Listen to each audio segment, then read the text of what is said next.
Will the New Jersey Devils continue to make some bold moves to their roster and potentially make some other acquisitions via trade and free agency this offseason? And will the Columbus Blue Jackets actually go into the current season with the goaltending they have, or could they be looking to make an upgrade? We'll get into all the latest coming up next.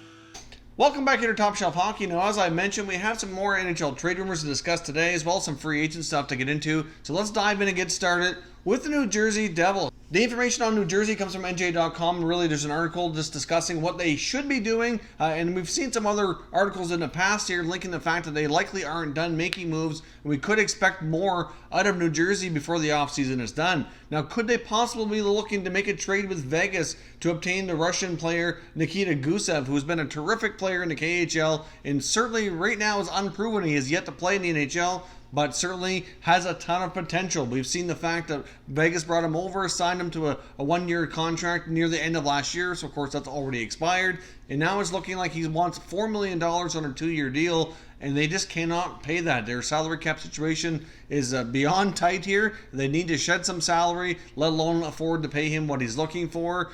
So obviously Vegas has already made some moves here. We've seen some players be shipped out, and Nikita Gusev might be one of the next guys here to go, unfortunately, if they can't come to terms. Or, of course, they may have to shed some other salary should they decide to give in to his demands and sign him to the $4 million contract. Now, of course, New Jersey's already made several bold moves here. Trading for defenseman PK Subban, which we saw at the NHL draft. They went into free agency and signed forward Wayne Simmons, who's obviously had a terrific career so far. Hopefully he can bounce back, get back to his goal-scoring ways, still play somewhat of a physical style. And, of course, they had the first overall draft pick at the draft, where they had the opportunity to snag Jack Hughes, who very well could be a franchise player for them moving forward. The Devils still have $18.345 million to go. They do have a few RFAs left that they need to sign, which will eat up a little bit of that cap space, including forward Pavel Zacha and defenseman Will Butcher and Mirko Mueller, but I don't think any of those guys are really going to be able to demand too much money, that they're still going to have a lot of salary cap space here to play around with. So getting a guy like Gusev very well might not prove too difficult. Obviously, Vegas would likely want something more futures related in return, since they need to shed salary, so probably looking at draft picks or prospects, and they really are pretty well positioned to be able to provide that and give Vegas what they'd be looking for. They still have lots of picks. They have some prospects that might interest Vegas as well. And acquiring a player like Gusev could potentially really bolster that top 6, top 9 forward group that they've already made some additions to this year. Ray Shero really does appear set on drastically trying to improve this team and get back into the NHL playoffs. We saw 2 years ago where they really made a big step forward, get into the playoffs, but then last year really took a big step back, and I know a lot of that had to do with injuries. Obviously, goaltending was not really consistent with Schneider being out so long. Kincaid wasn't really at his best. They brought up Blackwood partway through the year, and he didn't look too bad, and looks as though Blackwood and Schneider will be your tandem heading into this season. Hopefully the youngster can really take some steps forward and really grab that starting role. That would be a big boost here for New Jersey moving forward. And of course, they've already made the other additions that we just discussed here moments ago. And I do think the possibility exists that Ray Shero is not yet completed transforming this roster.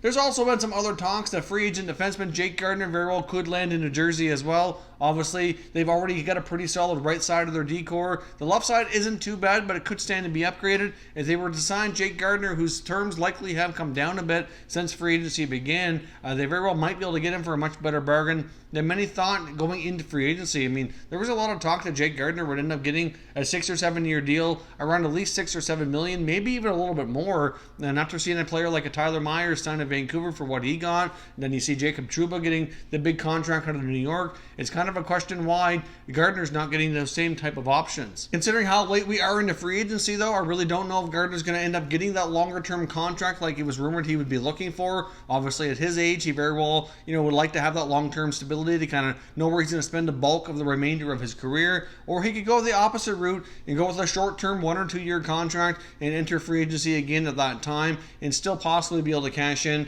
on another contract. I know he had the back injury last year that might be kind of scaring away some teams. But I would think, based on everything we've heard, that he seems like that should not be an issue moving forward. New Jersey has been a team that's been rumored to have been showing interest in the past, and if they were to make these additional moves, that could greatly transform this team heading into the coming season, and certainly make that really tough Metropolitan Division even tougher, more competitive. We've seen a lot of other teams in that division make moves as well to kind of make improvements. Like the Rangers have made a lot of moves, the Flyers have made some moves. You get the Capitals are still kind of the class of the division. Carolina and the Islanders made big steps last year. You get the Penguins, who's also always competitive and certainly have made their fair share of moves as well.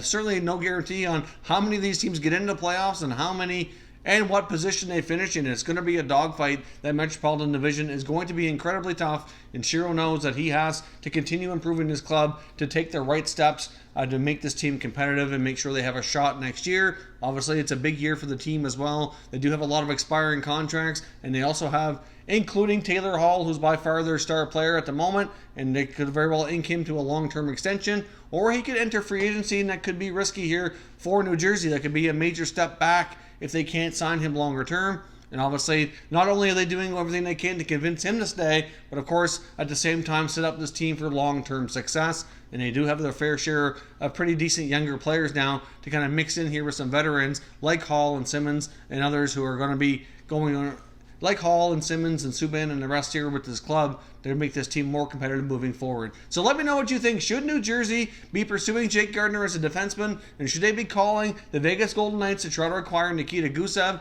He very well could turn out to be an offensive dynamo that they could get for a fairly cheap price. We might be looking at like a second round pick and a prospect for a guy if he performs at anywhere near what he did in the KHL. It could be a steal. Could he be Artemi Panarin? It's possible. There have been times from what we've seen in the KHL that he's shown flashes of being that type of player. But at the same time, not everybody comes over to the NHL and has their game transition as smoothly as he did. Even if he turns out to be a less productive player, but still a pretty solid second liner even, that's still, you can't go wrong with the asking price right now. So should New Jersey make those moves? Let me know what you think down in the comments. Now, the other team we want to discuss today is the Columbus Blue Jackets. Now, there's reports from Dave Pagnono, the fourth period, that back at the NHL draft, there were some rumblings that the Columbus Blue Jackets were talking to the Los Angeles Kings about possibly acquiring goaltender Jonathan Quick, and that those talks actually continued to percolate a little bit into the early part of July when free agency was first getting underway. Of course, Columbus has all kinds of salary cap space, which I'll show you here courtesy of Cap Friendly on the screen like we did with New Jersey.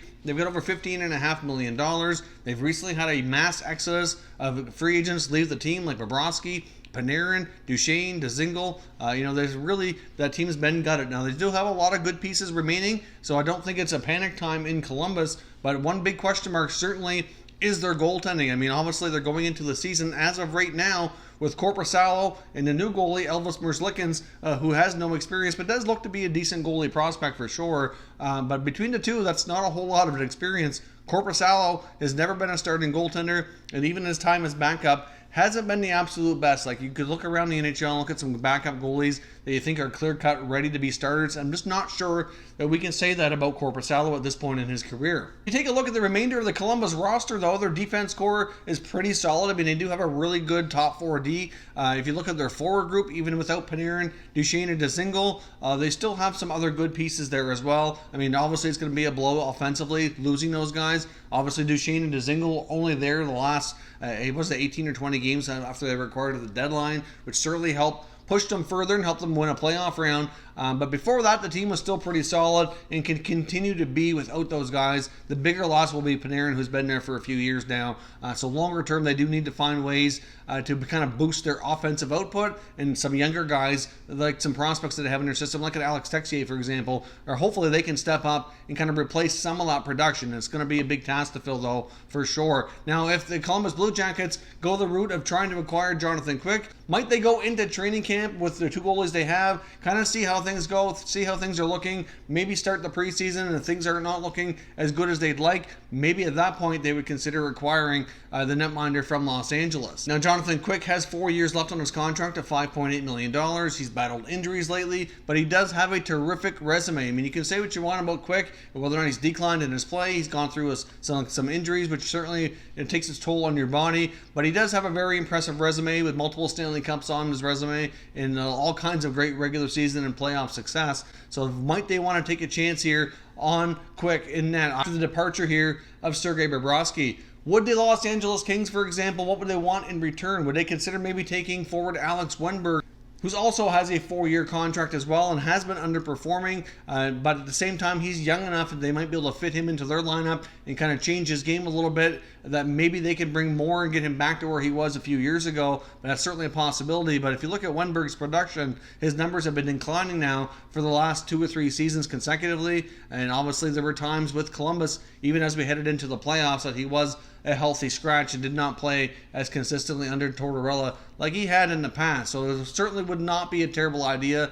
for them to get him a fresh start somewheres. And if Los Angeles would be willing to swap those 2 players for Wennberg, that very well might be something to consider. I mean, obviously they want to get younger. Wennberg certainly fits that bill. He's making a little bit less money at $4.9 million as well, so I'm not sure exactly what the terms would have to be, and I don't know what the trade discussions exactly that were discussed, what parameters or who else might have been involved in a deal like this magnitude here. But obviously that, to me, when you look at the Columbus roster, that would probably be somebody that they would want to include. Now, whether or not Los Angeles has interest, like I said, I can't say. But I guess we'll see. Do you think Columbus goes into the regular season with the goaltending they have, or do they really need an upgrade in that area to play more of a defensive style game since they're going to be losing so much of that offense? Jonathan Quick be their man? Could those talks resume and progress into actually landing a trade? Could it possibly be Alex Wennberg heading back the other way? That's just speculation on my part. But like I said, they both have similar term. Wennberg makes less money, but he's younger, so maybe the Kings would make that consideration here. At the same time, gives the Kings an opportunity to let their 2 younger goalies in Campbell and Peterson take over, and at the same time, it gives Columbus more veteran presence in the net